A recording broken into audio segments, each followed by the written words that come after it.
Hello my dear friends and students. आइए आज के इस वीडियो में इन्फिनिटी के एक और फंक्शन ऑब्जेक्ट कॉम्प्लीमेंट के बारे में चर्चा करते हैं। इसके पहले वाली वीडियोस में मैंने इन्फिनिटी के विभिन्न फंक्शंस की चर्चा की है। इस वीडियो में हमने इन्फिनिटी के ऑब्जेक्ट कॉम्प्लीमेंट की चर्चा की है और ऑब्जेक्ट कॉम्प्लीमेंट जैसा कि नाम से ही स्पष्ट हो रहा है कि कर्म के पूरक के रूप में इसका यूज होता है। और आप हमेशा इस बात को ध्यान में रखें कि इन्फिनिटी एज अ नाउन भी काम करता है, तो एज अ नाउन के रूप में जो है कई इसके फंक्शंस हो जाते हैं। तो आइए एक एक करके पहले हम वाक्यों को लेते हैं और इन वाक्यों के आधार पर हम ऑब्जेक्ट कॉम्प्लीमेंट को पूरे ढंग से अच्छे ढंग से समझने की कोशिश करते हैं।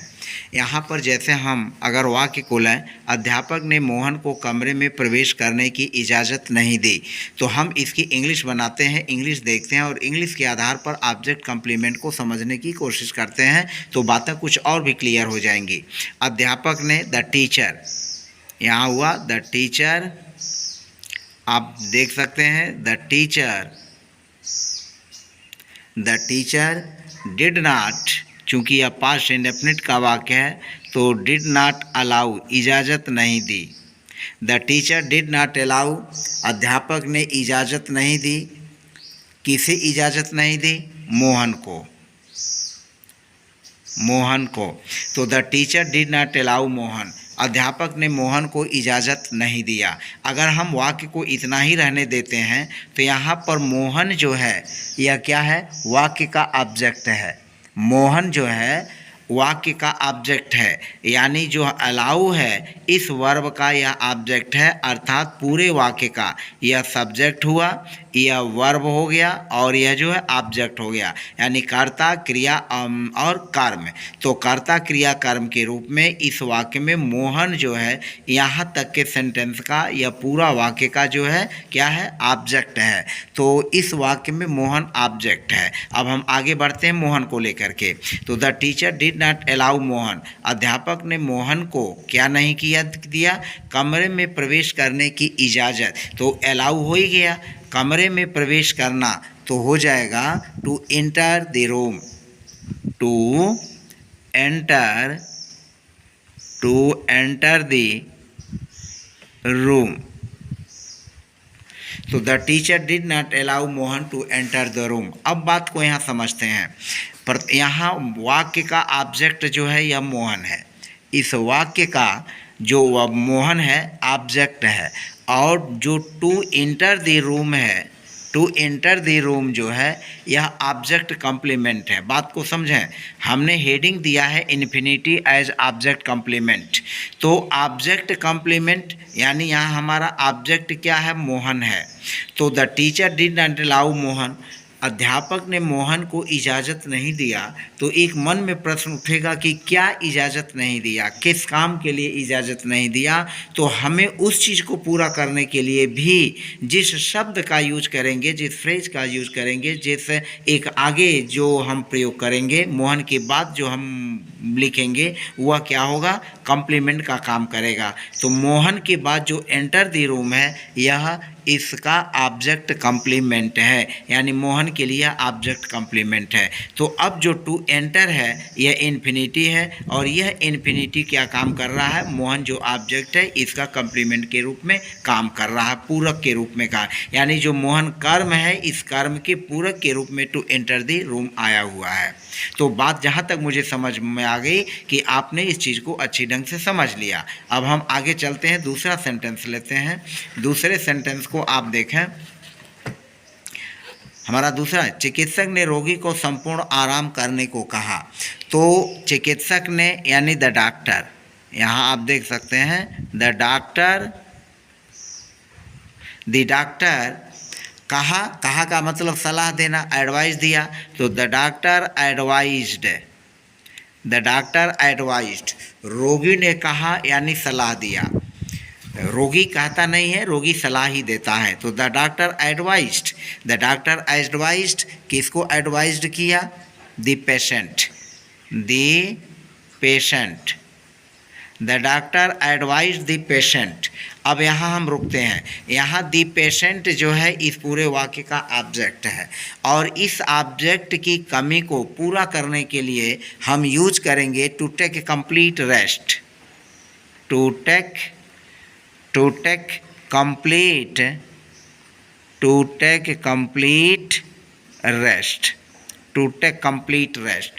तो जो टू टेक कंप्लीट रेस्ट, जो ये इन्फिनिटी का फ्रेज है, इन्फिनिटिवल जो फ्रेज है, इस इन्फिनिटिवल फ्रेज यह पेशेंट का ऑब्जेक्ट है, यह मोहन जो है इसका ऑब्जेक्ट है। यहाँ क्या हुआ, जो इन्फिनिटिवल यह फ्रेज बना टू टेक कंप्लीट रेस्ट, यह इन्फिनिटिवल फ्रेज है, और इस फ्रेज में नाउन भी है और इन्फिनिटी भी है। इस फ्रेज में क्या है, नाउन और इन्फिनिटी से यह टू टेक कंप्लीट रेस्ट, यह जो है इन्फिनिटिवल फ्रेज है, हम इसे इन्फिनिटिवल फ्रेज कहते हैं, और यह फ्रेज नाउन और जो है इन्फिनिटी से मिल करके बना हुआ है। तो पेशेंट के लिए टू टेक कंप्लीट रेस्ट यह ऑब्जेक्ट कम्प्लीमेंट है। शॉर्ट में मैं लिख रहा हूँ ऑब्जेक्ट कम्प्लीमेंट। यहाँ टू इंटर द रूम जो है यह ऑब्जेक्ट कम्प्लीमेंट है। उसी का मतलब object complement, object complement, object complement हो जाएगा। तो यह हो जाएगा the doctor advise the patient to take complete rest. अब आगे चलें, उसने मुझे बाहर प्रतीक्षा करने को कहा, तो यहाँ पर लिखेंगे ही और फिर हो जाएगा आस्क्ड, ही आस्क्ड मी। अब यहाँ मी ऑब्जेक्ट है, और इस ऑब्जेक्ट की कमी को पूरा करने के लिए हम क्या लिखेंगे, ही आस्क्ड, उसने मुझे कहा, उसने कहा मुझे, तो ही आस्क्ड मी क्या, to wait outside, to wait outside. तो टू वेट आउटसाइड यह जो है ऑब्जेक्ट कम्प्लीमेंट है, किसका, मी का। मी का यह ऑब्जेक्ट कम्प्लीमेंट हुआ। फिर आगे चलें, तुमने मित्रों को अंदर ठहरने को नहीं कहा, तुमने मित्रों को अंदर ठहरने को नहीं कहा, तो you did not ask, sorry, you did not ask the friends, you did not ask the friends. अब यहाँ द फ्रेंड्स यह ऑब्जेक्ट है, यह ऑब्जेक्ट है, और इस ऑब्जेक्ट का कम्प्लीमेंट क्या है, इस ऑब्जेक्ट का कम्प्लीमेंट क्या है, अंदर ठहरने को, टू स्टे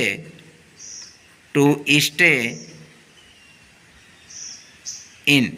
तुमने मित्रों को अंदर ठहरने को नहीं कहा, you did not ask the friend to stay in.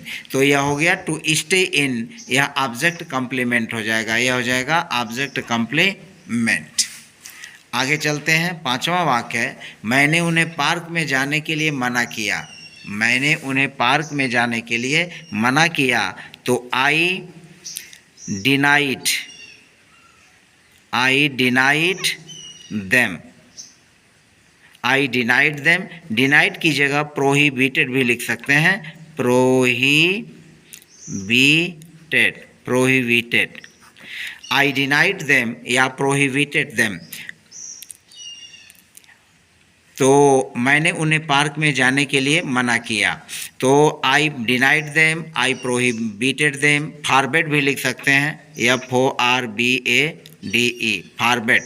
तो यह हो जाएगा मैंने उन्हें पार्क में जाने के लिए मना किया, तो आई डिनाइड देम टू गो। अब देम यह ऑब्जेक्ट है, देम ऑब्जेक्ट है, और इस ऑब्जेक्ट का कम्प्लीमेंट क्या है, to go into the park, to go into the park, to go into the park, to go into the park यह जो है ऑब्जेक्ट कम्प्लीमेंट है। तो I denied them to go into the park, मैंने उन्हें park में जाने के लिए मना किया।